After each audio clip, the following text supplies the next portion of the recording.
தொண்டடை இன்னைக்கு பார்த்தீங்கன்னா நம்ம பிரியாணி தாங்க சமைக்க போகிறோம். இங்கே பாருங்க, பார்த்தீங்கன்னா மாப்பிள்ளை தான் பிரியாணி சமைக்குது. இது நம்ம போய் பட்டை மிளகா, இது என்னது, இது பேர் என்ன, கறி மசாலா பட்டை.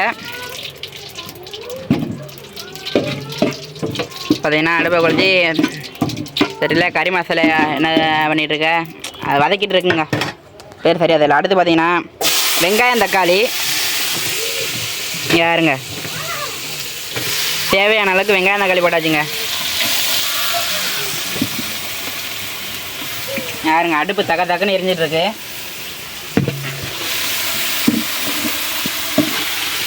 பார்த்தீங்கன்னா மாப்பு பார்த்தீங்கன்னா இப்போ வெங்காய தக்காளி வதக்கிட்டு இருக்காங்க பிரியாணிக்கு. நல்லா மீடியம் ஃப்ளேமில் தேவையான அளவுக்கு வதக்கிட்டு இருக்காங்க. அங்க 1 hour லேட்டட் பாருங்க. இதுக்கு அடுத்து பார்த்தீங்கன்னா அளவு கறிங்க. இதுக்கு அடுத்து கொத்தமல்லி புதினா பேஸ்ட்டு. மாப்புங்கிட்ட அடுப்பு எரிச்சிட்டு இருக்கு. அதுலேருந்து ஒரு கட்டை எடுங்கப்பா, பெரிய கட்டை எடுங்க, நல்லா பெரிய கட்டை எடுங்க. அடுப்பு நல்லா தகன்னு எரியணுமா. பார்த்தீங்கன்னா இந்த ஒரு கட்டையிலே பிரியாணி சமைச்சு முடிக்க போகிறோம். வாங்க.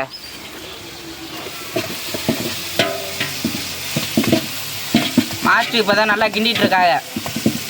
நல்லா தேவையான அளவுக்கு தக்காளி வெங்காயம் பச்சை மிளகாலாம் வதங்கணும். வதங்கினதுக்கப்புறம் தாங்க எல்லாம் கரெக்டாக ரெடி ஆகும். இங்கே யாருங்க இந்த இதிலே நல்லா வதங்கணுங்க. எண்ணெயில் நல்லா ஓரளவுக்கு வதங்கினதுக்கப்புறம் ரெடி பண்ணலாம்.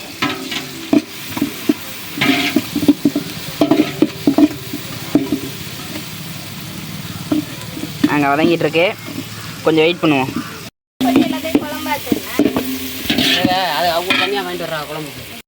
கறி நல்லா வதங்கிருச்சு. வாங்க டக்குன்னு தேவையான அளவுக்கு கறியை போட்டுக்கலாம். யாருங்க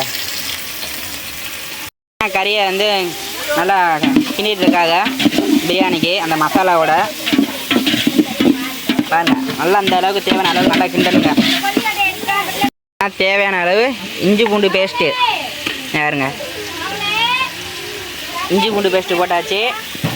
அதை நல்லா வதக்கி கிண்டிக்கலாங்க. இஞ்சி பூண்டு பேஸ்ட்டோட எல்லாத்தையும் இது மாதிரி நல்லா தேவையான அளவுக்கு கிண்டிக்கலாம். இப்போ மாப்பு நல்லா கிண்டிகிட்டு இருக்கு. யாருங்க புதினா மல்லி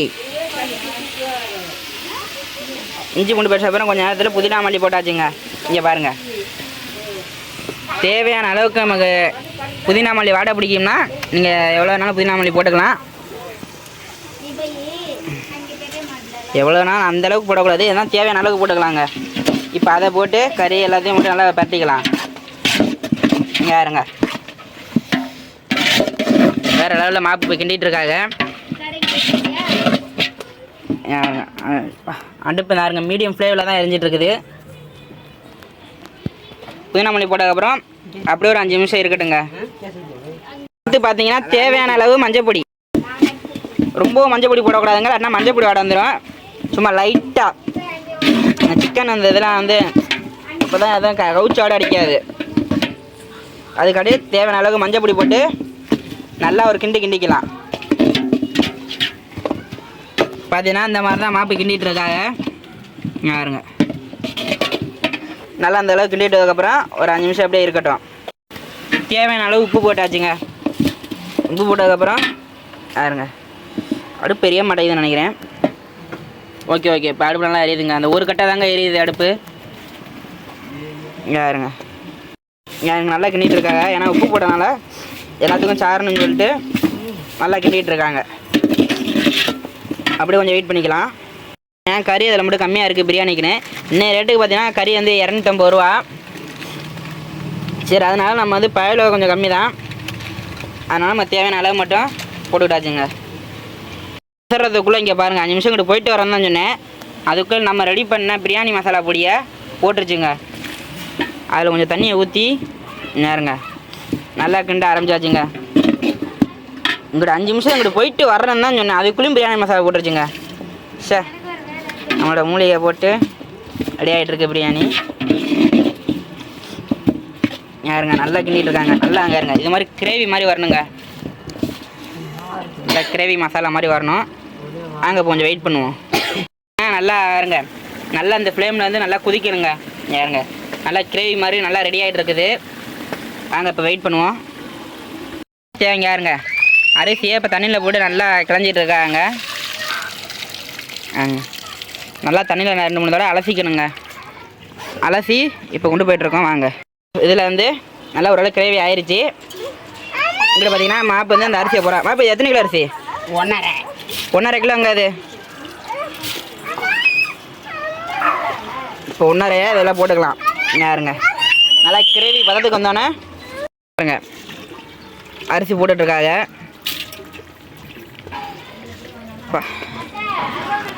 நல்லா கிரேவி பதத்துக்கு இதுக்கப்புறம் நல்லா போட்டாச்சு அரிசியெல்லாம். இப்போ வந்து இது கிண்டனுங்க. கொஞ்சம் வெயிட் பண்ணுங்க. மாப்புங்கிட்டு போயிருக்காப்புல. ஒரு எப்படி அது எப்படி நீங்களே சொல்லுங்கள். பார்த்தீங்கன்னா ஒரு டப்பா அதுலேருந்து எத்தனை மாப்பு அடுத்து மூடணும்.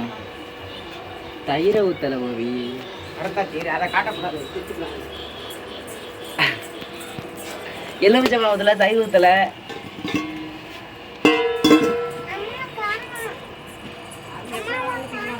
யாருங்க கடைசி அதோட தடவை நல்லா இது மாதிரி கிண்டிக்கலாங்க. இப்போ வாங்க கொஞ்சம் நேரம் வெயிட் பண்ணுவோம். பார்த்தீங்கன்னா இப்போ நாங்கள் உப்பு தாங்க பார்க்க போகிறோம். வாங்க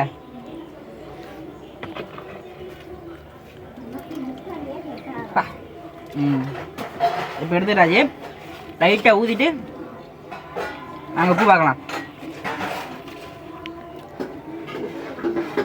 எனக்கு உப்பு சரியாக தெரியலையே அந்த அளவுக்கா.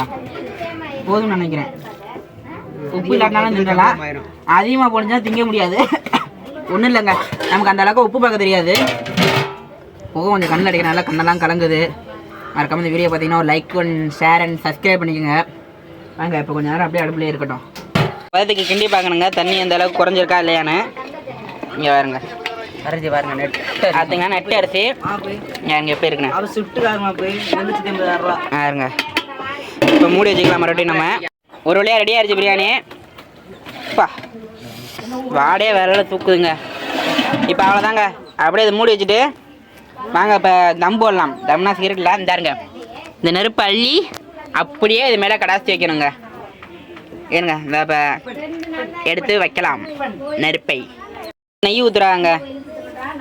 யாருங்க ரொம்ப இல்லை, தேவையான அளவுக்கு கொஞ்சம் கம்மியாக தாங்க ஊற்றுறாங்க. அதிகமாக ஊற்றுனா திகட்டிருங்க.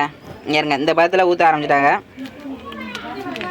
நெய்யை நல்லா ஊற்றினதுக்கப்புறம் இப்போ அது தம் போட ஆரம்பிச்சிடலாம். நெய் ஊற்றுனாங்களா அதான் கிண்டிகிட்டு இருக்காங்க. அப்பா புகை கேமராவே மறைக்குதுங்க.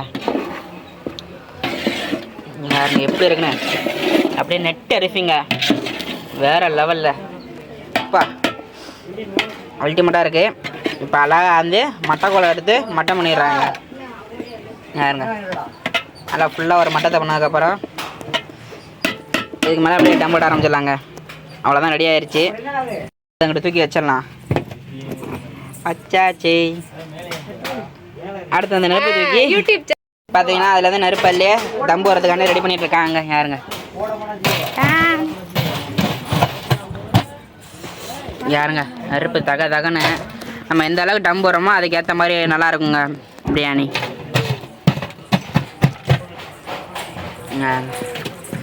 தம் போட்டு நெருப்பு தகன்னு இருக்குது. இப்போ அப்படியே ஒரு 5 நிமிஷம் இருக்கட்டும். அடுத்தது வரக்கமாக பார்க்கலாம்.